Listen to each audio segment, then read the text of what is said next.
اما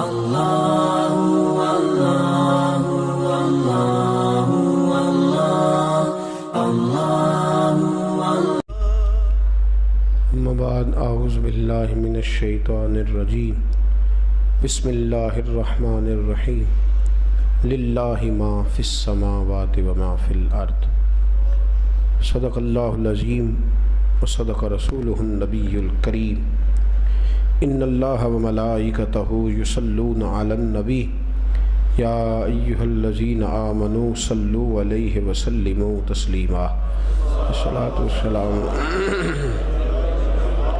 وعلی آلک وصحابک یا سید یا حبیب اللہ الصلاۃ والسلام علیک یا سید یا نبی اللہ وعلی آلک واصحابک یا سید یا سارے دوست دروشی پڑھیں بآواز بلند پڑھیں الصلاۃ والسلام یا سید یا رسول اللہ وعلی آلک واصحابک یا سید یا حبیب اللہ اللہم صلی علی سیدنا و مولانا محمد معدن الجود والکرم وآلہ وبارک وسلم۔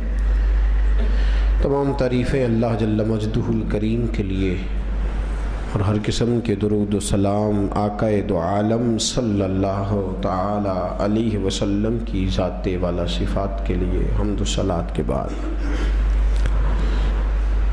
اللہ کریم نے قرآن مجید میں فرمایا ہے للہ ما فی السماوات وما فی الارض، فرمایا جو کچھ زمین اور آسمان میں ہے سارا اللہ ہی کے لیے، جو کچھ زمین و آسمان میں ہے ساری اللہ کی بادشاہی ہے، ہر چیز کا مالک اور ہر چیز کا خالق اللہ تبارک و تعالیٰ کی ذات ہے۔ اللہ تبارک و تعالیٰ زمین اور آسمان کے اندر جو کچھ بھی انسان کے ادراک نظر میں ہے اس کا بھی مالک ہے، اور جو اس کی نظر میں نہیں پوشیدہ ہے اس کی نظر سے اس کا بھی اللہ ہی مالک ہے۔ مملکت اللہ تعالیٰ کی ہے۔ بہت ساری چیزیں ایسی ہیں جو ہمیں دکھائی دیتی ہیں، زمین ہے، آسمان ہے، کھیت ہیں، کھلیان ہیں، سارا کچھ ہے، نظر ہمیں آتے ہیں۔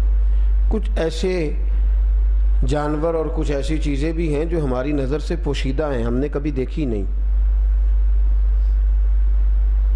کوئی چیز جس کا ہماری عقل ادراک کرتی ہے، کوئی چیز ایسی ہے جس کا ہماری عقل ادراک نہیں کرتی۔ ساری چیزیں اللہ نے پیدا فرمائی ہیں اور مالک بھی سب کا اللہ ہی۔ پھر ان چیزوں کے اندر جو خاصیتیں ہیں وہ بھی اللہ کی پیدا کردہ ہے۔ انسان کا مالک بھی اللہ، اور انسان کے اندر جو خصوصیات پائی جاتی ہیں، کوئی شخص خوبصورت ہے انسانوں کی نظر میں تو وہ خوبصورتی دینے والا بھی اللہ ہے، اور کوئی بظاہر انسانوں کی نظر میں خوبصورت نہیں لیکن اس کے اس طرح کے خد و خال تخلیق کرنے والی ذات بھی اللہ ہی کی ذات ہے۔ پھر انسان کچھ بولنے کی صلاحیت رکھتے ہیں، کچھ ہمت کے ساتھ کام کرنے کی صلاحیت رکھتے ہیں، کچھ پڑھ لینے کا جذبہ رکھتے ہیں، کچھ پڑھانے کی خوبی سے آگاہ ہیں۔ انسانوں کے اندر پھر جو آگے صلاحیتیں ودیعت فرمائی ہیں وہ بھی اللہ نے فرمائی۔ اچھا، جب ہر چیز کا مالک اللہ ہے، دنیا میں جنگ چھڑ گئی ہے میری میری کی، حد بندیاں ہیں، انسان دعویٰ کرتا ہے کہ یہ یہاں تک جو لائن آ رہی ہے یہ میری ہے اور اس سے آگے آگے تیری ہے، یہ تیری میری کی جنگ چھڑی ہوئی ہے۔ یہاں لوگ رجسٹریاں لیے پھرتے ہیں حالانکہ زمین اللہ کی ہے۔ یہاں لوگ ایک دوسرے کے خلاف مقدمے کرتے ہیں، گولی بارود کا نظام چلتا ہے، حالانکہ ہر چیز کا مالک کون ہے؟ اللہ۔ پھر یا اللہ تو نے یہ جو مملکت لوگوں کو دی ہے یہ کیا ہے؟ یہ عاجزی، یہ مجازی طور پر یاد رکھیے گا، اللہ نے مجازی طور پر انسانوں کو بطور امانت، اگر آپ میری اس بات کو سمجھ گئے تو اگلی گفتگو کا مکمل مفہوم آپ کی سمجھ میں آ جائے گا۔ بطور مجاز امانتاً اللہ نے انسانوں کو نعمتیں عطا فرمائی ہیں۔ ہمارے پاس جو کچھ ہے وہ اللہ کی امانت ہے۔ ہم مالک نہیں ہیں. اللہ کرے آپ میری بات سمجھیں. مالک اور ہوتا ہے, امین اور ہوتا ہے. مالک جو ہوتا ہے نا, مالک سے حساب نہیں لیا جاتا. کبھی کسی نے مالک سے بھی پوچھا ہے کہ جناب آپ یہ بتائیں کہ آپ کے پاس 5 لاکھ روپے تھے تو آپ نے کدھر لگائے؟ مالک حساب لیتا ہے کہ مالک خود حساب لیتا ہے منشی سے؟ کہ مالک سے منشی حساب لیتا ہے؟ بولے تو صحیح. حساب کون لیتا ہے؟ اب ایک بندہ مالک سے آ کے اگر حساب لینے لگ جائے تو مالک اس کو حساب دیتا ہے؟ کہتا چل دوڑ جا, تو کون ہوتا ہے پوچھنے والے, میرے پیسے تو جتنے مرضی لگاؤں. اللہ جب ہم سے حساب پوچھتا ہے نا, ثم لتسألن یومئذ عن النعیم, تو اس کا مطلب ہے ہم مالک کون ہے؟ جو حساب لے رہا ہے, جو دے رہا ہے وہ مالک. یہاں سارے مالک بنے بیٹھے. کبھی مالک نے بھی حساب دیا ہے تو نہیں حساب دیتا, مالک حساب لیتا ہے. تو اس کا مطلب ہے جو حساب دے رہے ہیں وہ مالک. اصل مالک پھر کون ہوا؟ جو حساب لے رہا ہے. اللہ کریم نے بطور امانت دی ہیں ہمیں نعمتیں, اب اللہ ان کا حساب بھی لے گا. جب اللہ حساب لیتا ہے تو پھر یہ حساب لینا بتاتا ہے کہ ہم ان چیزوں کے مالک نہیں, یہ ہمارے پاس بطور امانت آئی ہیں. اب امانت کی 2 حیثیتیں ہوتی ہیں. ایک حیثیت تو یہ ہوتی ہے کہ آپ اگر کوئی شخص کہتا ہے نا, آپ کے پاس گاڑی کھڑی کر جاتا ہے اور وہ کہتا ہے ضرورت پڑی تو بازار سے سودا لے آنا, تو آپ کو سودا لانے کی اجازت تو ہے, گاڑی توڑ لانے کی اجازت نہیں. امانت صحیح استعمال کریں, صحیح جو اس کا حق ہے اس طریقے سے استعمال کریں, بطور امانت اگر آپ کو دی جاتی. اور دوسری بات یہ ہے, ایک تو امانت صحیح استعمال کی جائے گی, اور دوسرا تصور یہ ذہن کے اندر رکھیں کہ جب کوئی اپنی امانت واپس مانگے تو اس وقت پھر انسان کو پریشان نہیں ہونا چاہیے, ٹینشن کا شکار نہیں ہونا چاہیے, اس لیے کہ وہ مالک نہیں تھا, وہ امین تھا. تو جس کے پاس امانت ہوتی ہے وہ صحیح واپس ادا کرتا ہے, وہ آڑ نہیں جاتا, رونے نہیں لگ جاتا کہ مجھ سے واپس کو لے کے جا رہے ہو, اس لیے کہ وہ مالک نہیں ہے, وہ امین ہے. امانت صحیح طریقے سے واپس کر دینی چاہیے. جس طرح وہ کہے امانت رکھنے والا ویسے امانت استعمال کرو, اور جس وقت وہ واپس مانگے اسی طرح اس کو واپس. ٹھیک ہے بات؟ ایک تو بندہ امانت صحیح استعمال ہی نہ کرے, بلکہ ہمارے ہاں تو مسئلہ ہے نا, وہ کئی دفعہ گڈی چ بیٹھی ہوئی ہے تو کوئی بندہ غلط چلائے تو انہوں نال دا پوچھتا ہے اپنی نہیں ہوں, اپنی نہیں. کتنی بری بات ہے, حالانکہ جو اپنی ہو وہ اپنی مرضی سے چلانی چاہیے, اور جو کسی کی ہو وہ سنبھل کے احتیاط سے 100% نگرانی کا پہرا لگا کے. ہمارے پاس جو کچھ بھی ہے یہ ہمارے اللہ کی امانت ہے, اس کو صحیح سے استعمال کرنا ہے. نبی پاک صلی اللہ علیہ وسلم نے فرمایا اللہ قیامت کے دن یہ بھی پوچھے گا کہ پیسے کمائے کہاں سے تھے, اور یہ بھی پوچھے گا لگائے کہاں تھے. صرف یہی سوال نہیں ہوگا کہ حرام کٹھا کیا یا حلال کٹھا کیا. اگر یہ سوال اللہ پوچھے گا نا کہ کمائے کہاں سے تھے, تو یہ بھی پوچھے گا کہ لگائے کہاں تھے. امانت کو استعمال بھی صحیح کرنا. ایک تو ہم نے عجیب منظر اپنا لیا ہے کہ جو میرے پاس ہے یہ میری کوشش ہے, میری محنت ہے. حالانکہ محنتوں سے ملے تو جو سارا دن محنت کرتا ہے اسے سب سے زیادہ ملے. ایک تو جو ہمارے پاس ہے وہ اللہ کی امانت. تو امانت صحیح استعمال کر میرے دوست, اور اس کو امانت سمجھ, اس کو مالک نہ اپنے آپ کو سمجھ. اور جس کی امانت ہے نا وہ جب چاہتا ہے جس وقت چاہتا ہے واپس لے لیتا ہے. اور ایک اور بات بھی ذہن میں رکھیں, کئی دفعہ جس کی امانت ہوتی ہے وہ کمزور ہوتا ہے, بندے ترا چھڑ دینا جا پھٹ جا جتوں لب دے لے. یہ کس کو کہتے ہیں؟ جو سامنے والا اگر تگڑا ہو تو وہ ٹیلی فون ہی نہیں, وہ صرف پیغام ہی دے دینا کہ اپڑ, پھر کیا کرتے ہیں ہاتھ بن کے 10 بندے بھی لے گئے کہ مارے نہ. یہ تگڑا ہے نا, تو یہ جو ہمارے پاس مانتے ہیں یہ اس کی ہیں جو کل کائنات سے تگڑا ہے, جو سب سے زیادہ للہ الواحد القہار, اس کی امانت ہے. وہاں بہانہ بھی کوئی نہیں چلتا, بہانہ بھی کوئی نہیں چلتا میرے دوست. ایک تو اس کو امانت جان جو تیرے پاس ہے, پھر صحیح استعمال کر, پھر جب واپس مانگے تو ٹینشن کا شکار بھی نہ ہو, چونکہ ہماری ہے ہی نہیں, ہے کس کی ہے؟ اللہ کی. تو وہ جب مانگے ٹھیک ہے. اور یاد رکھ جو تو جس گھر میں تو رہتا ہے وہ بھی اللہ کا ہے, جو تیری جیب میں پیسے ہیں وہ کس کے ہیں؟ بولے میں نہیں تو آخر لگا سارے اللہ دی رات دے کے جاؤ، جتنی بات کر رہا ہوں اتنی کا تو جواب دینا۔ پیسے کس کے ہیں سارے؟ اللہ کے۔ گھر کس کا ہے؟ جس گاڑی میں آپ بیٹھے ہیں وہ کس کی ہے؟ جی اللہ کی۔ بچے کس کے ہیں؟ جو دیے اللہ نے آپ کو وہ کس کے بچے ہیں؟ یہ جان کس کی ہے؟ بولے اللہ کہتا ہے آؤ شہید ہو جاؤ میرے رستے میں، آنے نے جو حکم ہی نہیں صحیح آیا۔ جان کس کی ہے؟ جان پاویں نہ جان میرے محبوبہ، میں لگیاں توڑ نبھیساں تے شہر تیرے دے ٹکڑے منگساں تے تیرے کتیاں دے پیر چمیساں، آزم جان امانت تیری جدو منگ سیں پیش کرے ساں۔ جان امانت تیری تے جدو منگ سیں تیری ہے نا، تو جس وقت تو مولا حکم فرمائے گا فوری طور پہ تجھے واپس، تو یہ سارا کچھ کس کا ہے؟ امانتاً اللہ نے ہمیں دیا ہے۔ تو امانت بھائی کرائے کے مکان میں جو شخص رہے، مالک مکان چیک کرتا ہے کہ تو نے دیواریں کالی تو نہیں کر دی، وہ اعتراض کرتا ہے، کہتا ہے یہ بنا کے دے کے جاؤ جو تو نے توڑی ہے۔ تو پہلے تو ہم نے امانتوں کا بیڑا غرق کر دیا ہے معاذ اللہ، حشر ہی کوئی نہیں چھوڑا۔ ایک سوال تو یہ ہوگا کہ بطور امانت دی تھی تو نے اس کا حشر کیا کیا ہے؟ اور پھر دوسرا سوال یہ ہوگا کہ جب تجھے بطور امانت دی تھی تو تکبر کس بات کا؟ تکبر مالک کرتا ہے، کسی کے پیسوں پہ موج کرنے والے کو تکبر نہیں کرنا چاہیے۔ جب تیرے پاس اپنا ہے ہی کچھ نہیں تو غرور کس بات کا ہے؟ غرور کس بات کا ہے؟ جب تو وہ شخص ہے کہ رب کریم اتنا بے نیاز ہے کہ تیری حق حلال کی جائز کمائی کا پکا ہوا گوشت ہو، وہ چاہے تو تیرا پیٹ خراب کر دے، تجھے کھانا ہی نہ دے۔ تکبر کس بات کا ہے؟ تیرے پاس امانتیں ہیں ہر چیز، غرور کس بات کا ہے؟ تو بن کے بیٹھ گیا۔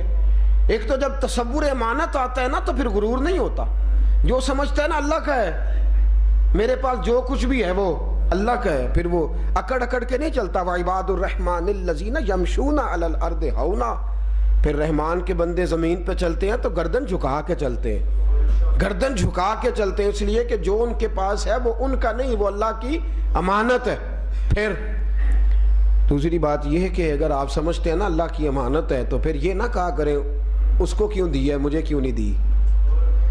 حسد جو ہے نا یہ اللہ کی تقسیم پہ اعتراض ہے، یہ اعتراض ہے اللہ کی تقسیم پہ۔ آپ تو اللہ کو کہہ رہے ہیں معاذ اللہ کہ معاذ اللہ تو نے صحیح تقسیم ہی نہیں کی، اس کو ایسے دے دیے، مجھے دینے چاہیے تھے۔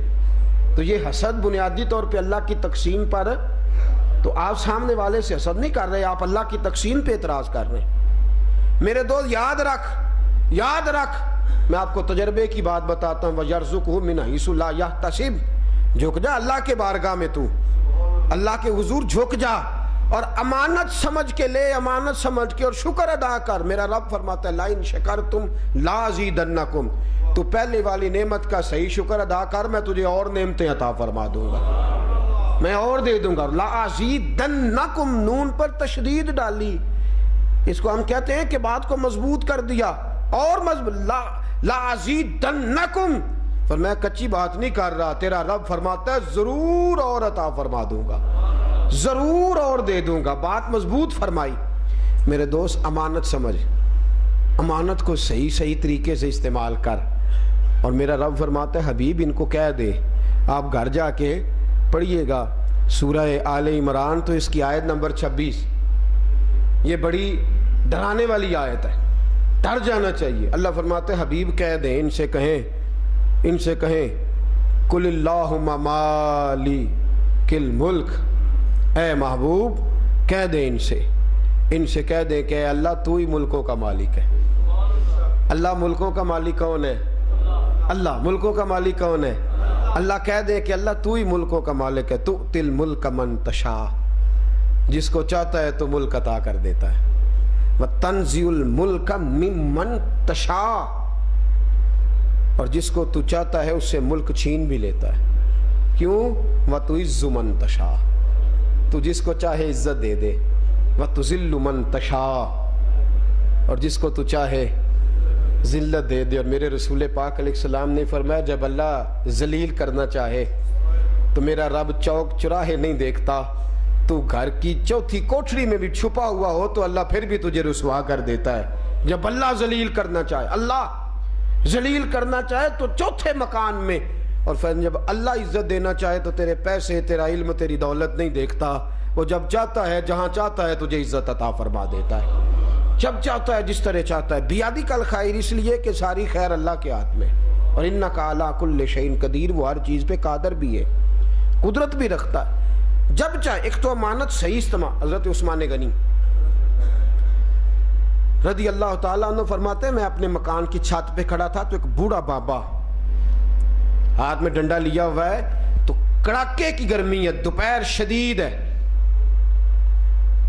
تو وہ نا اپنا اونٹ ہانکتا ہوا آ رہا ہے۔ حالانکہ وہ رواج یہ ہے کہ گرمی کے موسم میں لوگ یا سویرے سویرے اونٹ چراتے ہیں یا شام کو، تو یہ بڈھا ہے دوپہر کے وقت۔ آپ فرماتے ہیں میرے دل میں بدگمانی آئی، دیکھیں صحابہ کتنے صاف گو ہیں، فرماتے ہیں میں نے کہا مجھے لگتا ہے لالچی ہے، اس کو دوپہر کو بھی سکون نہیں، ساری دنیا غریب بھی اندر بیٹھے ہیں اپنے اونٹ لے کے، اور یہ شام دوپہر کے وقت بھی اونٹ ہانکتا پھرتا ہے۔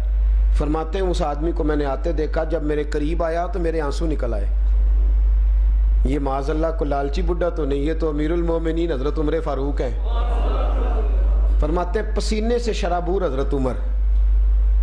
حضرت عثمان غنی کہتے ہیں میں دوڑتا ہوا نیچے آیا اور میں نے کہا حضور اس گرمی کے موسم میں جب جانور بھی چھاؤں میں چلے گئے، آپ اونٹ کے پیچھے بھاگ رہے ہیں؟ تو آپ فرمانے لگے ٹانگیں میری دکھ رہی ہیں، پاؤں میں تکلیف ہے، گرمی سے میرا برا حال ہو گیا ہے، لیکن عثمان یہ میرا ذاتی اونٹ نہیں، یہ مال غنیمت کا ہے، یہ مسلمانوں کی امانت ہے۔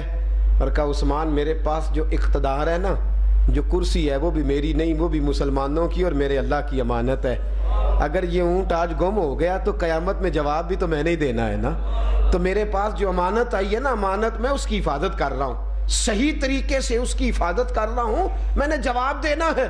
کہا حضور شام، فرمایا شام تک یہ اونٹ نہ جانے کہاں چلا جاتا، گرمی تو میں نے اپنے اوپر لے لی ہے، میں نے دھوپ تو برداشت کر لی ہے، لیکن جو جس امانت پر میں فائز ہوں مجھے اس کا جواب بھی دینا ہے، لہٰذا میں اس لیے نکل گیا تھا گرمی کے موسم میں اور کڑاکے کی دھوپ میں، اس لیے نکل گیا تھا کہ امانت کو صحیح طریقے سے ادا کرنا چاہتا ہوں۔ میرے دوست تیرے پاس جو منصب ہے، تیرے پاس جو منصب ہے، تجھے اس کا کلکم رائن وکلکم مسئول عن رعیتہ، نبی پاک صلی اللہ علیہ وسلم نے فرمایا تم ہر ایک کو اللہ نے کچھ نہ کچھ امیر بنایا ہے، چاہے ایک باپ دو بیٹوں کے اوپر ہی امیر کیوں نہیں، دو بچوں کا ہی نگہبان کوئی نہیں، تمہارے پاس امانت ہے، تم سے حساب لیا جائے گا، تم سے پوچھا جائے گا۔ امانت کو صحیح ادا کریں اور امانت کو امانت سمجھیں، مالک نہ سمجھیں اپنے آپ کو کہ جو کچھ میرے پاس ہے وہ میرا ہے، جو کچھ میرے پاس ہے اگر آپ کا ہو تو پھر آپ کو حساب ہی نہ دینا پڑے، آپ نے حساب دینا ہے، جواب دینا ہے، اس کا مطلب ہے کہ مالک وہ ہے جو حساب لے رہا ہے، تو اس کو بطور امانت رکھو۔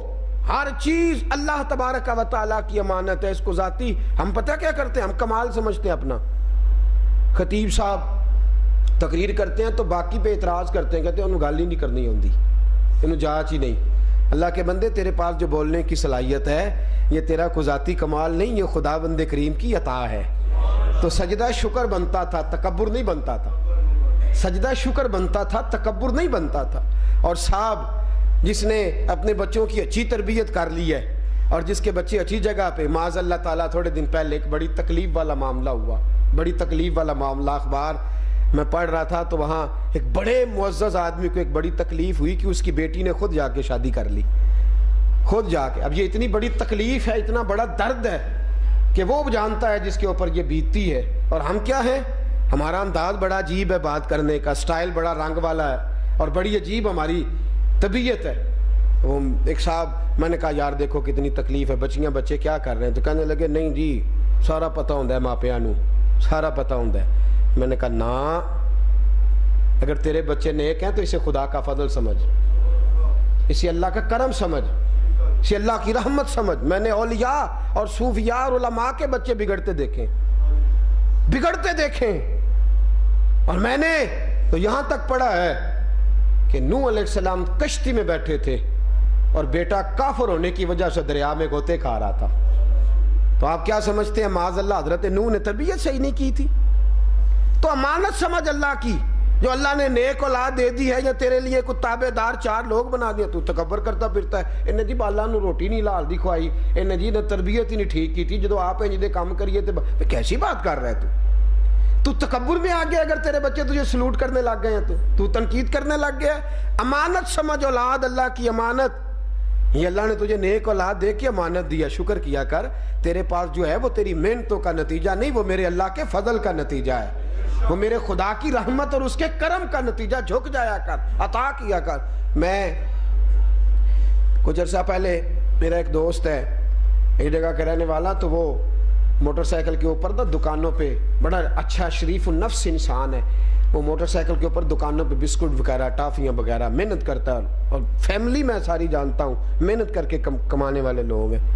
مجھے ٹیلی فون کیا اس نے موٹر سائیکل پہ نا، وہ پیچھے لگا کے کچھ سامان، تو وہ دکانوں پہ مجھے فون کیا. اس کا ٹیلی فون آیا تو میری طبیعت اور طرف لگ گئی، بڑی عجیب سی کیفیت سے میں گزرنے لگا. مجھے کہنے لگا یار میں پورے ضلع میں گھومتا ہوں، بڑی لمبی لمبی جگہ پہ جاتا ہوں، 14 گھنٹے مسلسل میں چلتا ہوں. میں بڑی جگہ پہ گیا ہوں، بڑی جگہ میں نے آپ کے اشتہار لگے دیکھے، بڑی جگہ میں نے دیکھا ہے آپ آتے جاتے ہیں. مجھے بڑی خوشی ہو رہی تھی. میں نے اس کا شکریہ ادا کیا تو ٹیلی فون کر کے میں پریشان ہو گیا بند کر کے. میں نے کہا مولا تیری تقسیم ہے نا، تیری تقسیم ہے، کوئی پیسے تو جمع کرا کے نہیں تجھے آئے کہ ہمیں اس کام لگانا. وہ بیچارہ جب سیل مین دکان پہ جاتا ہے تو اسے منتیں کرنی پڑتی ہیں کہ جناب یہ چیز رکھ لو، نہ بکی تو میں واپس لے جاؤں گا. تو میں نے کہا میرے ساتھ پڑھنے والا بیچارہ جاتا ہے، حالانکہ محنت کرتا ہے، کوشش کرتا ہے اور اچھا انسان ہے، تو وہ کس کام جا رہا ہے. اور میں جاتا ہوں تو 4-5 لوگ ہار لے کے گلی میں کھڑے ہوتے ہیں، مسجد میں پہنچتے ہیں تو نعرے لگتے ہیں، کھانا پوچھ کر کے مرضی کا پکایا جاتا ہے، عزت کی جاتی ہے، محبت کی جاتی ہے، پیار کیا جاتا ہے. تو پھر دل میں خیال آیا کہ مولا ہے تو تیری تقسیم نہ، تو اس کام بھی لگا دیتا تو مالک تو ہی ہے نا، تو ہی ہے نا مالک. اگر اس کام، میرے دوست تکبر نہیں ہونا چاہیے، یہاں غرور نہیں ہونا چاہیے. یہاں کار میں بیٹھنے والا یہ کبھی نہ سمجھے. میں گاڑی میں بیٹھا تھا، گاڑی میں تو سامنے سے ایک موٹر سائیکل والا، تو بچہ جو گاڑی چلا رہا اس نے تنقید کر دی، کہنے لگے نو عقل ہی کوئی نہیں، ماتی کوئی نہیں، موٹر سائیکل تے بیٹھا ہے، یہ موٹر سائیکل والے تو ساہ ہی نہیں لیندے. میں نے کہا بیٹا نہ ایسے کر، آج اللہ نے گاڑی دی ہے. وہ دور بھی یاد ہے کہ جب لٹکے ہوتے تھے بس کے ساتھ کالج جاتے وقت تو بڑی مصیبت ہوتی تھی. یہ تو اس کا کرم ہے، کبھی تو گاڑی لے آتا ہے، کبھی وہ گاڑی لے آتا ہے، تو گاڑیوں میں بیٹھ کے سفر کرنے کا موقع دے. اس کو مملکت نہ اپنی سمجھ بیٹھ، اس کو مملکت نہ سمجھ میرے دوست، اس لیے کہ تؤتی الملک ممن تشاء وتعز الملک وتنزع الملک ممن تشاء وتعز من تشاء وتذل من تشاء. اس کو اللہ کا فضل سمجھ. بے پرواہی ویک سجن دی جتھے کسے دی پیش نہ جاوے، انہیں تاجاں والے در در رولے تے منگتے ہیں تخت بٹھاوے. سجنا کسے نو کارا مل دئی، کوئی کعبے و خالی آوے. وہ بڑا بے نیاز ہے، بڑا بے پرواہ ہے. حضرت ام ربیہ کہتے ہیں متکبر خامن کے پاس میں رہتی تھی، تکبر تھا اس کے مزاج میں، تکبر تھا، متکبر خامن، لیکن بڑا امیر تھا. میں بھی بڑے امیر گھرانے سے تھی، شادی ہو گئی. کہتی ہیں چھت پہ میرا خامن بیٹھا تھا تو باہر ایک فقیر مانگنے والا آیا، مانگنے والا. تو میں اس کو کہا کہ میں اپنی جیب سے جو میرے ماں باپ نے مجھے مال دیا ہے، میں بہت سارے پیسے لے کے تیرے پاس آئی ہوں، جہیز لائی ہوں، جائیداد لے کے آئی ہوں، تو میں اس کو 10 آنے دے دوں. کہنے لگا چپ کر، ان کا کام ہے، خبردار اگر گئی. تو میں نے کہا میرے ذاتی پیسے نہیں دینے. کہتی ہے خامن سے نظر بچا کے، میں اتری غریب آدمی تھا، وہ مستحق تھا، 10 آنے دے دیے. دے کے واپس نکلی تو متکبر خامن نے مجھے طلاق دے دی. دفع ہو جا، تو بات نہیں مانتی. اتنے بڑے امیر آدمی کی تو بیوی ہے، تو میری بات ہی نہیں مانتی، بھیک منگو کے منہ لگتی ہے. کہتی ہے میں رسوائی کا داغ لے کے، مرد 100 دفعہ بھی طلاق دے تو بدنام نہیں، اور بی بی بیچاری ایک دفعہ طلاق ہو جائے تو 100 تفتیشیں ہوتی ہیں. پتہ تو کرو، چاہے گناہ بیچاری کا ایک بھی نہ ہو، بی بی فوری طور پہ بدنام ہے، معاذ اللہ. کہتی ہے میں داغ لے کے گھر آئی، 1 سال رشتہ ہی کوئی نہیں آیا، 1 سال، حالانکہ بہت سارا مال تھا، رشتہ ہی کوئی نہیں آیا. کہتی ہے پھر ایک رشتہ آیا تو مجھے بتایا گیا کہ نیا آدمی ہے، نیا آدمی ہے شہر میں، پیسے بڑے ہیں پر نہ جانے کون ہے، کس طرح کا ہے، شریف النفس ہے، لیکن اس کی خواہش ہے کہ تیرے ساتھ ہی نکاح کرنا ہے. کہتی ہے نکاح ہو گیا. میں نے کہا کر دو، اگر شریف ہے تو کوئی عرض نہیں. نکاح ہو گیا. جب اس کے کمرے میں گئی تو میری چیخ نکلی، یہ تو وہی ہے جو میرے دروازے پہ بھیک مانگنے آیا تھا. بے پرواہی ویک سجن دی جتھے کسے دی پیش نہ جاوے انہیں تاجاں والے در در رولے منگتیاں تخت بٹھاوے کہنے لگا تو میری وجہ سے تجھے طلاق ہوئی تھی دن رات ایک کر کے کمائی بھی کرتا رہا اور 5 وقت رو کے دعا بھی مانگتا رہا کہ خداوندہ بیچاری کا قصور کیا تھا میری وجہ سے اجڑ گئی ہے اللہ مجھے توفیق دے میں بساؤں فرمایا اتنے پیسے کمائے ہیں جتنے تیرے پہلے خامن سے زیادہ تھے تیرے باپ سے زیادہ تھے اور آج میں آیا ہوں اس شہر میں تیری خاطر واپس آیا ہوں تیرے ساتھ نکاح کرنے کے لیے کہتی ہے اتنی عزت کرتا تھا مجھے پیروں کی طرح رکھتا تھا 1 سال اور گزرا اسی طرح کا مکان بنا جیسے پہلے خامن کا تھا چھت پہ میں بیٹھی تھی باہر کوئی مانگنے والا آیا تو کہتی ہے میں نے کہا کہ میرے پاس 20 آنے ہیں دے دوں کہنے لگا 20 اپنی طرف سے دے 30 میری طرف سے دے کہتی ہے دروازہ کھولا تو غش کھا کے گری یہ تو میرا پہلے والا خامند ہے یہ آج بھیک بے پرواہی ویک سجن دی کسے دی پیش نہ جاوے انہیں تاجاں والے در در رولے منگتیاں تخت بٹھاوے او سجنا کسے نو کارا مل دئی کوئی کعبے او خالی آوے فرمایا میں اس کا یہ عالم دیکھا تو میں بے ہوش ہو کے گری میں نے کہا اللہ تیری تقسیم ہے کل جو بادشاہ تھا آج کا فقیر ہے اور جو کل کا فقیر تھا وہ میرے دوست تو پیسے نہیں جمع کرا کے آیا کہ اللہ ساری نعمتیں تجھے دے کرم شکر عطا میرے مالک کی ہے اسے امانت سمجھ کے استعمال کر غرور نہیں آنا چاہیے تکبر نہیں آنا چاہیے تیرے ساتھ کئی لوگ دبئی گئے تھے بھوکے واپس آئے ہیں تجھے اللہ نے جولی بھر کے عطا فرمایا ہے تیرے ساتھ کئی لوگ گئے تھے کالج پڑھنے میٹرک سے فیل ہو کے لوٹ آئے ہیں تیرے ہاتھ میں خدا نے ایم اے کی ڈگری دے کے تجھے بھیجا ہے اس کی تقسیم ہے اس کی تقسیم تے شکر ادا کر تیرے ساتھ لوگوں نے تجارت شروع کی تھی فیل ہو گئے تجھے اللہ نے عطا کر کے بھیجا ہے میرے دوستو کبھی تو جائے اور آنکھیں بند کرے اور کبھی تو اپنا ماضی یاد کرے اور کبھی تو وہ دور یاد کرے جب کچھ نہیں تھا تو میں نے کئی دفعہ بات سنائی ہے پھر تجھے لے جاؤں عمر فاروق ایک خشک تنے کو معانقہ کر کے جپھی ڈال کے رو رہے تھے حضرت عبداللہ ابن عمر فرماتے اتنا رو رہے تھے کہ آنسو تھمے نہیں جاتے تھے تو میں نے کہا ابا جی آپ کا درد دیکھا نہیں جاتا روتے کیوں ہو تو کہنے لگے بیٹا خدا کی رحمت پہ رو رہا ہوں مصطفیٰ کے کرم پر شکر ادا کر کے رو رہا ہوں کہا ابا جی کیا ہوا فرمایا میں اس درخت کے نیچے بیٹھا کرتا تھا یہاں درخت ہوتا تھا اور میرا باپ ہوتا تھا 10 اونٹ ہوتے تھے فرمایا 10 اونٹ ہوتے تھے مجھ سے سنبھالے نہیں جاتے تھے میرا باپ ڈنڈوں سے مارا کرتا تھا کچھ نہیں تھا عمر کے پلے دیکھو آج عمر کا نام آتا ہے تو کسرا کا بادشاہ کانپ جاتا ہے کیسر روم تڑپ جاتا ہے فرمایا یہ میرا کمال نہیں یہ میرے محمد عربی کی نظر ہے یہ رسول اللہ کی نظر ہے میرے دو پہلے تو نعمت کو امانت جان تیرے پاس جو بھی ہے تیرے پاس وہ امانت ہے جو تیرے پاس ہے وہ امانت ہے سبکتگین محمود غزنوی کا باپ تھا تو بہت بڑا بادشاہ تھا تو وہ جاتا تھا نا جب بزرگان دین کے پاس تو کہتا تھا حضور مجھے دم کر دے میرے اندر تکبر نہ آ جائے تو کہا جناب کیوں کہنے لگے میں مفلوق الحال تھا مجھے تو 10 آنے ادھار کوئی نہیں دیتا تھا اللہ نے کرم کیا ہے تو مجھے حکومت عطا فرما دی ہے کبھی کبھی بھولنے لگتا ہوں کہ شاید یہ میری وجہ سے ہے کبھی کبھی میرے اندر بات آتی ہے تو مہربانی کریں کو دم کر دیں کوئی وظیفہ بتلا دیں میرے دوست نعمتوں کو امانت سمجھ صحیح استعمال کر اور پھر اللہ امانت دے تو شکر کر اور اگر لے جائے تو پھر صبر کر دے تو اور اگر لے جائے تو بولے ڈپریشن کس بات کا ہے ٹینشن کس بات کی ہے دیا کس نے تھا لے کون گیا ہے صحت کون دیتا ہے بیماری بولے نا گلا کس بات کا ہے اور گلا میں اکثر کہتا ہوں گلا کرتے ہیں 360 ہڈیاں جسم میں بھائی کیا حال ہے اندر گوڈا صحیح ہو جائے باقی خیر ہے بھائی 359 کا تو نے ذکر ہی نہیں کیا جو صحیح ہے وہ جو 60ویں تیری خراب ہے صرف اسی کا نام لے رہا ہے تو صحت کون دے رہا ہے بیماری تو پھر شکر کرنا چاہیے نا ہر حال میں ماں باپ کس نے دیے تو لے کون گیا تو اس کی چیز تھی نا بچے کون دیتا ہے تو لے کون جاتا ہے اس کی امانت ہے نا تو جب چاہتا ہے دیتا ہے جب چاہتا ہے ڈاکٹر اقبال نے ایک بات لکھی ہے کہتے ہیں میرے پاس ایک بی بی نے کیس لگایا لیڈی بارنس اس کا نام تھا، لندن میں۔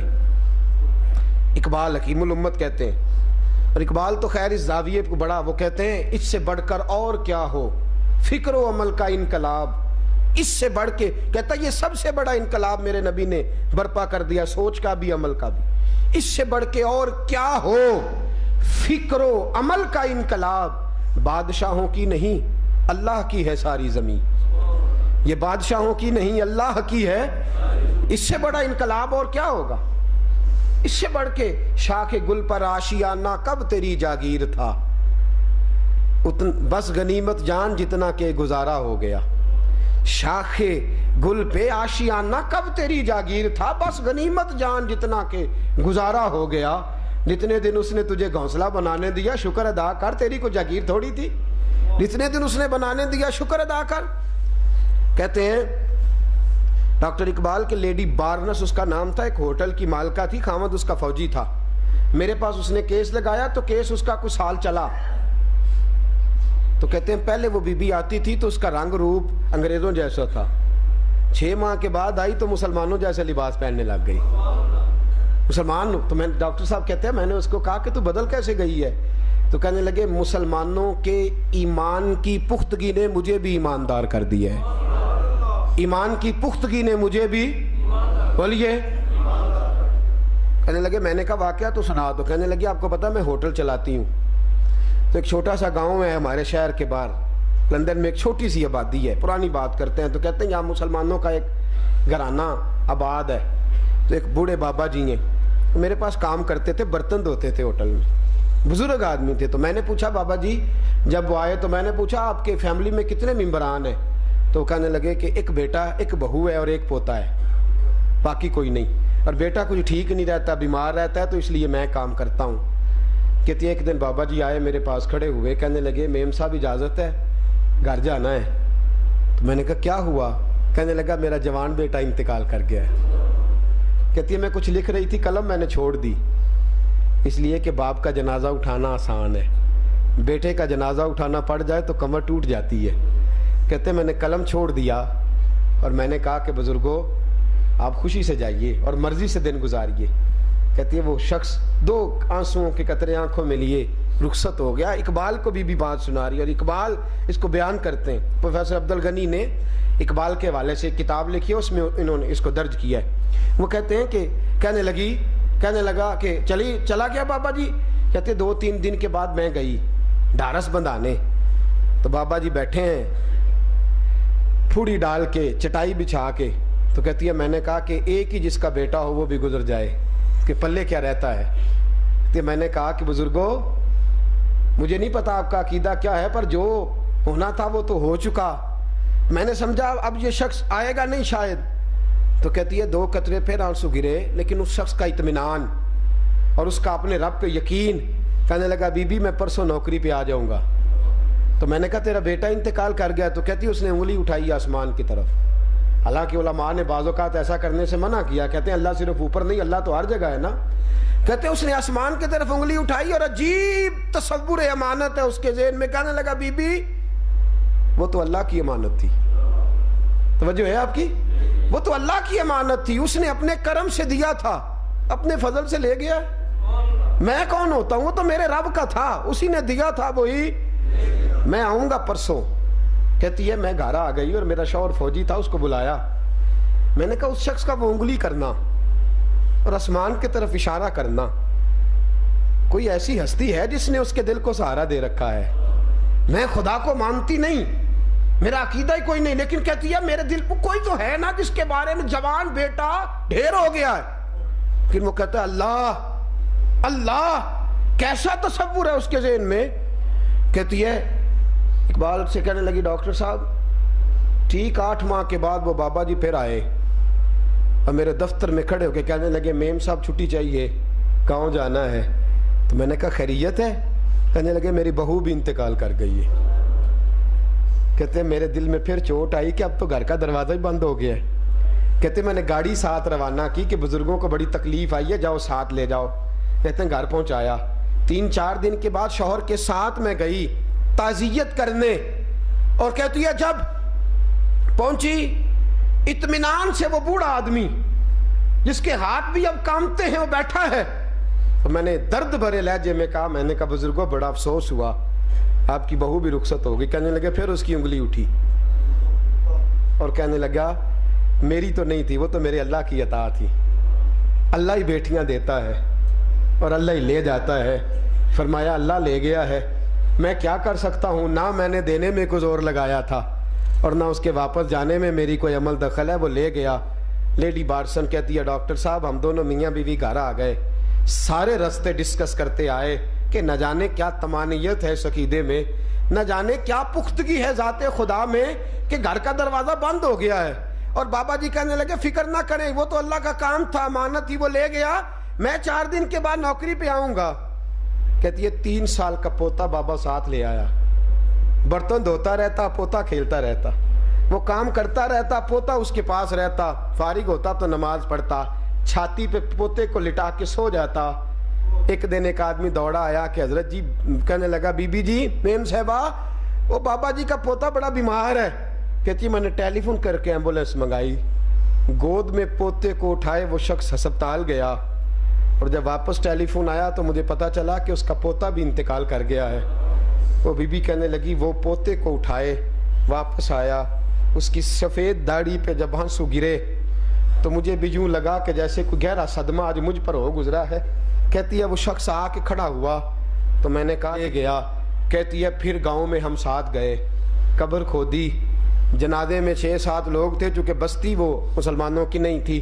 میں نے اس بابے کو اپنے ہاتھوں میں پوتا اٹھائے دیکھا, جنازہ پڑھا گیا تو میں نے اپنے ہاتھوں سے اس کو قبر میں اتارتے دیکھا, قبر بناتے دیکھا, پھول گراتے دیکھا. وہاں پھول گرائے تو کچھ بچے ہوئے پھول اس نے بہو کی قبر پہ بھی ڈالے, کچھ بچے ہوئے پھول اس نے بیٹے کی قبر پہ بھی ڈالے. کہتی ہے روتے ہوئے شخص نے رخ پھیرا تو میں قریب گئی تو میں نے کہا بابا جی کیا ڈھارس بنداؤں؟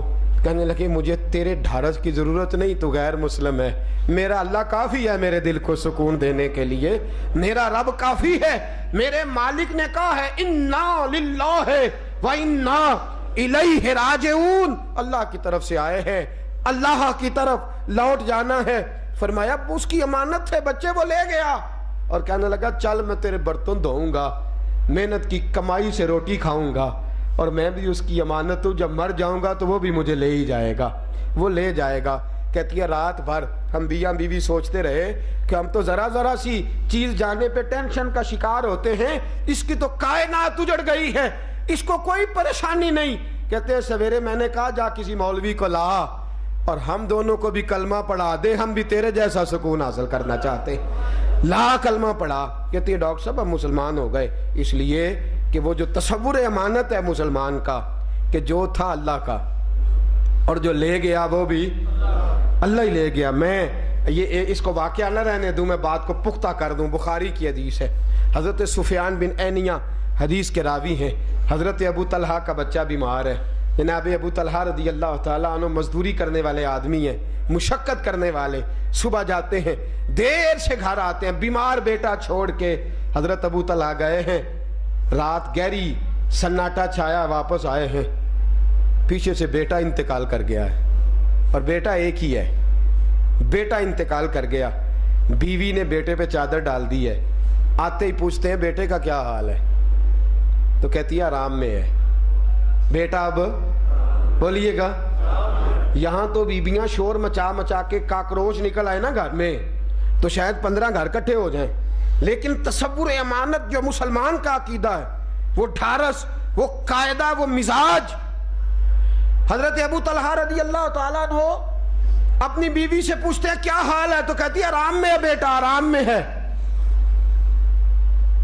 اب کھانا لائی ہے بیوی, خامد میرا تھکا ماندہ ہے, اس کو کھانا کھلایا ہے, اور کہتے ہیں کھانا کھا کے دل کیا تو بیوی سے ملاقات ہوئی ہے. سویرے اٹھ کے خامد غسل کر کے لیے فجر کے لیے جانے لگا تو حوصلے والی اور دلیر ماں نے ہاتھ پکڑا ہے, خامد کو چارپائی پہ بٹھایا ہے. کہتی ہے مجھے بتا, کوئی کسی کو امانت دے پھر وہ واپس لے لے تو اس پہ احتجاج کرنا چاہیے؟ کہنے لگا نہیں. کہنے لگی رونا دھونا چاہیے؟ کہا نہیں. کہا اس پہ انسان کو پریشان ہونا چاہیے؟ کہا نہیں.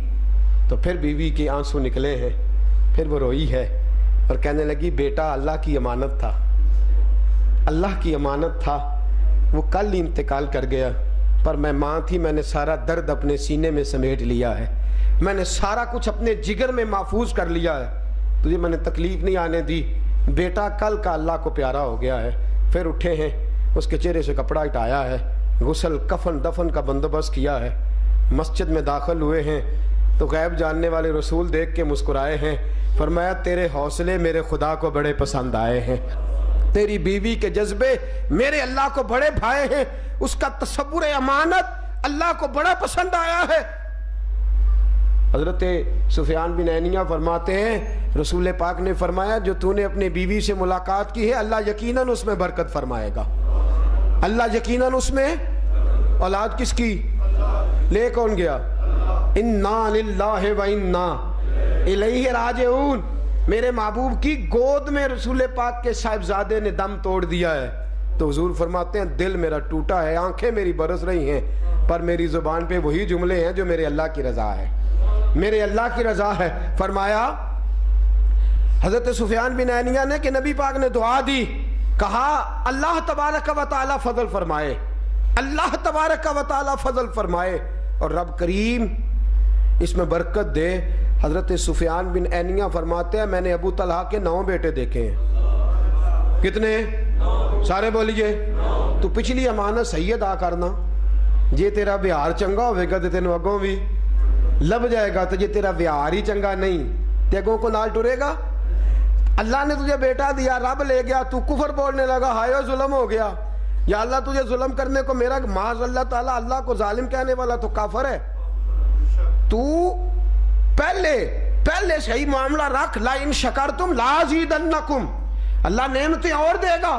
تو فرمایا میں نے 9 بیٹے دیکھے اور خالی بیٹے نہیں دیکھے، حضرت سفیان بن عینیہ کہتے ہیں میں نے 9 کے 9 قرآن کے حافظ دیکھے ہیں، 9 کے 9 قرآن کے قاری دیکھے ہیں، قرآن پڑھنے والے، یاد کرنے والے اور آگے سنانے والے دیکھے ہیں۔ کب ہوتا ہے میرے دوست؟ جب تو امانت، آج جو پیسے میرے پاس ہیں وہ میرے ہیں، حالانکہ میرے نہیں، وہ اللہ کی امانت ہے۔ آج جو بیٹا میرے پاس ہے وہ میرا، حالانکہ میرا نہیں، وہ اللہ کی امانت۔ یہ میرا تیری کا تصور نکال میرے دوست، یہ میرا تیری کا تصور نکال اور اس کو اللہ کی امانت سمجھ، تیرا عقیدہ توحید مضبوط ہوگا، تیرا ایمان مضبوط ہوگا، تیرا دل مضبوط ہوگا، پھر تو حسد نہیں کرے گا، تکبر نہیں کرے گا، بغض پیدا۔ تھوڑے دن پہلے ایک دوست بات سنا رہے تھے، حالانکہ ان کو تھوڑی سی غلطی لگ رہی تھی، وہ واقعہ پاکستان کا نہیں، تحریک آزادی کا ہے۔ تحریک آزادی ہند جب چل رہی تھی تو انگریز نے ایک دفعہ ایسا کیا کہ کہا اذان نہیں پڑھنے دیں گے، یہ مولوی اذانیں دیتے ہیں اور پھر یہ تقریریں کرتے ہیں تو لوگوں کے جذبات اچھال دیتے ہیں، اور لوگ جنگ کرنے کو ہمارے ساتھ کہنے لگے ہم اذان دینے، تھوڑی بھی گورنمنٹ آندی ہے سپیکر ایک کرو، جہاں ٹاؤناں چ لوگ رہندے نے انہاں دی نیند خراب ہوندی جدوں تسی بانگ پڑھدے ہو۔ سانوں چونکہ ڈر ہوندا ہے گورنمنٹ تو لا آتے نے چھت تو سپیکر، دیکھا نا آپ نے ایک رہ گیا ہے۔ بولے کسی سرکاری ملازم کی گورنمنٹ تنخواہ کم کر دینا تو روڈ بلاک ہو جاتا ہے۔ بھئی تقریر پہ تو پہلے ہی پابندی تھی، سپیکر میں تقریر پہلے نہیں ہوتی تھی، ایسے ہی ہے۔ بولے نا تسی جلوس کڈیا جائے، میں کو نہیں کڈانا تہاڈے کولوں کی محبت تو سیاست کا چلن چھوڑ دیا، ہم اگر عشق نہ کرتے تو حکومت کرتے۔ میں نے کوئی نہیں آپ سے سیاست کرانی، لیکن ایک تکلیف تو سن لینا، خوگر حمد سے تھوڑا سا گلا بھی۔ کیا ہوتا تھا سپیکر میں؟ تقریر پہ تو پہلے ہی پابندی تھی۔ بولے اب کیا ہوتا ہے؟ تو سپیکر تو سارے اتروا دیے، کیوں اتروائے گئے؟ ہندوؤں کا ملک ہے یہ، کس کو تکلیف تھی اذان کی؟ بولے کیوں تو آئے گئے یہ سپیکر مسجدوں سے؟ آپ ابھی بلدیاتی الیکشن آئے گا، آپ لڑیں گے ایک دوسرے کے ساتھ، آپ گریبان کاٹیں گے ایک دوسرے کا، اس کو ووٹ دو، اس کو ووٹ دو، بے دینوں کو ووٹ دو، ان بدماشوں کو ووٹ دو تاکہ یہ مسجدوں سے سپیکر اتروائیں۔ اور سنیں بات، ساؤنڈ اگر گانے بجانے کے لیے ساری رات آپ نے چوک میں مہندی پہ لگانا ہے تو پرمیشن لینے کی ضرورت نہیں، لیکن اگر چوک پہ آپ نے محفل کرنے کے لیے اسپیکر لگانا ہے تو آپ کو 10 جگہ سے اجازت لینی پڑے گی۔ سکھوں کا ملک ہے، انگریزوں کا وطن ہے یہ، یا کافر بستا ہے؟ علماء 300 عالم دین ڈویژن گجرانوالا کا جیل میں سزائیں بھگت رہا ہے اذان دینے کی سزا. 300 عالم. ہمارے شہر سے ایک مولانا صوفی قسم کے ہیں مولانا احسان اللہ صاحب, بیچارے کو ڈھب سے اس شخص کو 2-4 آدمیوں میں بیٹھ کے بات نہیں کرنی آتی, سپیکر پہ محفل کا اعلان کرنے کے جرم میں 3 مہینے تک بیچارہ جیل میں رہ کے آیا ہے. محفل کا اعلان تو نے کیوں کیا؟ کس کا منہ تکیں, کس کو جا کے کہیں؟ ہم یہاں مولوی صاحب اگر بات کریں تو کہتے ہیں کو نہیں جمعہ پڑھنا ہے, سیاست دان ہے, وہ تو پارٹی کی سپورٹ کرتا ہے. اور جس کی بھی حکومت آتی ہے ایسے ہی رہتا ہے, پارٹیوں سے غرض نہیں. یہاں جو بھی آتا ہے کالا چور بن کے آتا ہے. معاذ اللہ تعالیٰ. تھوڑا سا خیال فرمائیں, تھوڑا غور کریں, یہ ظلم اور زیادتی جو ہو رہی ہے یہ نہیں ہونی چاہیے. انگریز اذان بند کرتا تھا تو سمجھ میں آتا تھا, تو اگر مسلمان ہی اذان بند کر دے تو کس سے گلہ کریں؟ تو ہم تو درد سے اپیل ہی کر سکتے ہیں, گزارش ہی کر سکتے ہیں کہ خدا را جانا ہے, سب نے زندگی چھوڑنی ہے, تھوڑا سا اس پہ خیال فرمائیں. اب سنیے, تحریک آزادی کی بات ہے. تحریک آزادی ہند جب انگریز کے حوالے سے چل رہی تھی تو وہاں یہ حال ہوا کہ انگریز نے کہہ دیا کہ اذان نہیں پڑھنے دیں گے, اس لیے کہ مولوی اذانیں پڑھتے ہیں, بڑا کچھ کرتے ہیں, تو پھر مصیبت بنتی ہے, ہم اذان نہیں پڑھنے دیں گے. ایک فاطمہ نامی عورت تھی, پٹنہ کی رہنے والی, تحریک آزادی ہند جو مولانا ابو الاسناد صاحب کی یادداشتوں پہ چھپی ہے اس میں یہ بات لکھی ہے.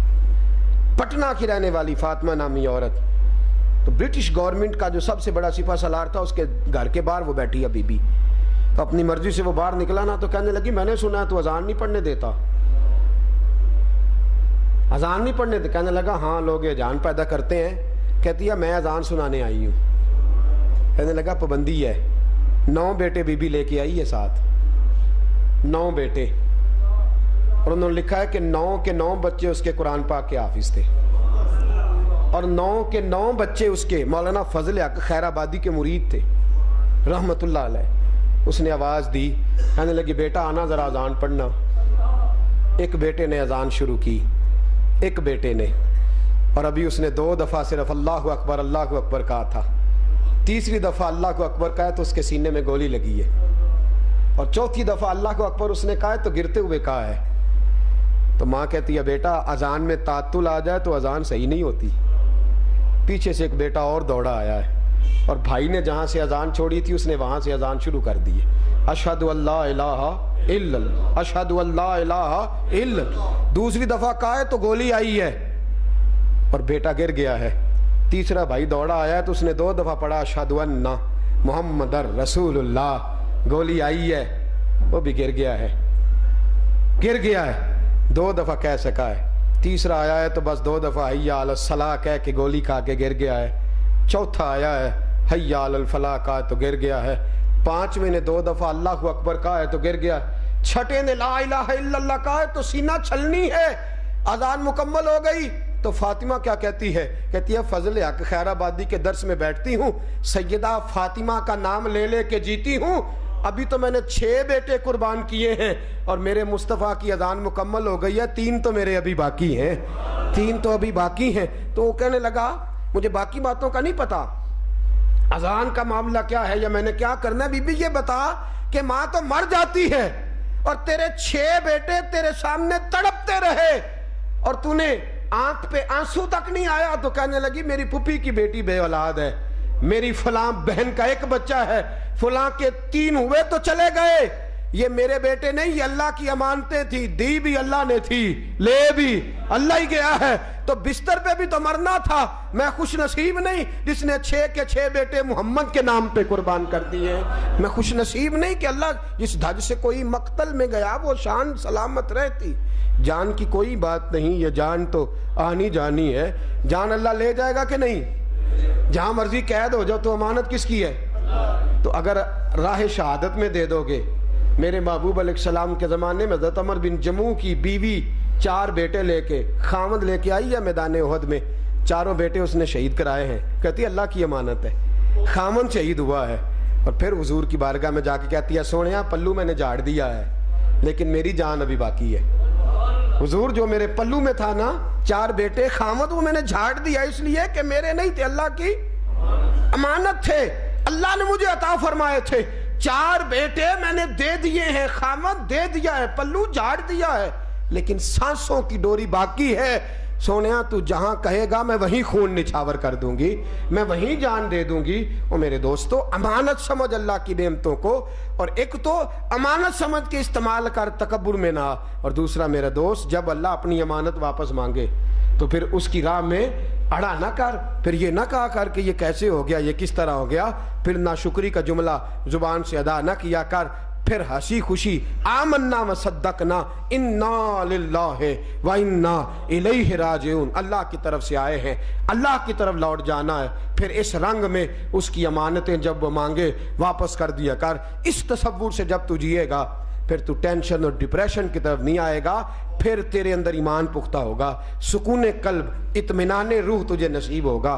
ہمیشہ مدحت خیر الانام میں گزرے. دعا ہے یہ عمر درود و سلام میں گزرے. آخر دعوانا ان الحمدللہ.